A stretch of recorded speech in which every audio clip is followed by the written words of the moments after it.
Putin is the aggressor.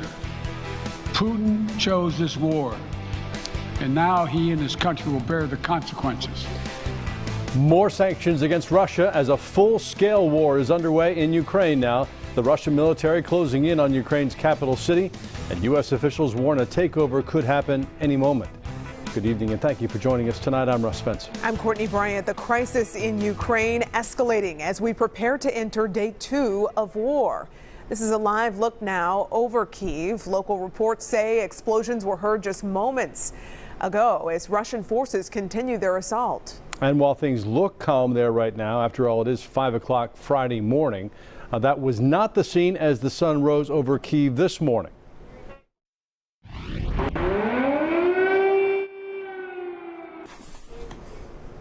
Russia unleashed its massive attack on Ukraine in the early morning hours, with residents waking up to the sound of missiles and bombs falling and tanks rolling across the border into all parts of the country. Ukrainians fearing for their lives made plans today to get out of the country as soon as possible. Long lines of cars snaked around gas stations as people tried to fill up their tanks before taking off. But in the nation's second largest city, people who have nowhere to go are seeking shelter in the subway system.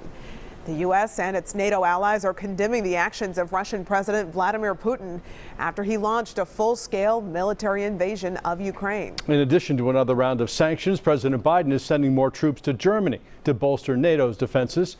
Fox 5 News anchor Christine SPEROW joins us now in studio for a look tonight at the very latest. Christine? Yeah, again, as you guys said at the top, the crisis in Ukraine is escalating tonight. Ukraine's president says the attacks have killed 137 heroes, he called, including 10 military officers, and 316 people are wounded. Russia's attack is prompting a unified response from Western allies. Dramatic video capturing a powerful airstrike targeting a thermal power plant in Ukraine. Russian tanks and troops are taking over city streets. Some Ukrainians forced to find shelter inside a metro station. None of it feels real. I don't even know how to relate to it. Ukraine's government is reporting mounting casualties and losing ground, including the Chernobyl nuclear power plant. According to our information, the enemy has listed me as target number 1 and my family as target number 2. They want to destroy the country politically, terminating the head of state. President Biden met virtually with leaders of the G7 and announced more sanctions against Russia, but admitted it will take time for these measures to have an impact on Putin's decision-making. This is a dangerous moment for all of Europe, for the freedom around the world.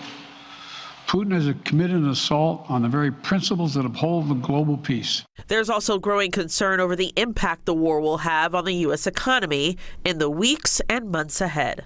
I know this is hard, and that Americans are already hurting. I will do everything in my power to limit the American people are feeling at the gas pump. NATO's Secretary General is calling the attack a brutal act of war that has shattered peace in Europe.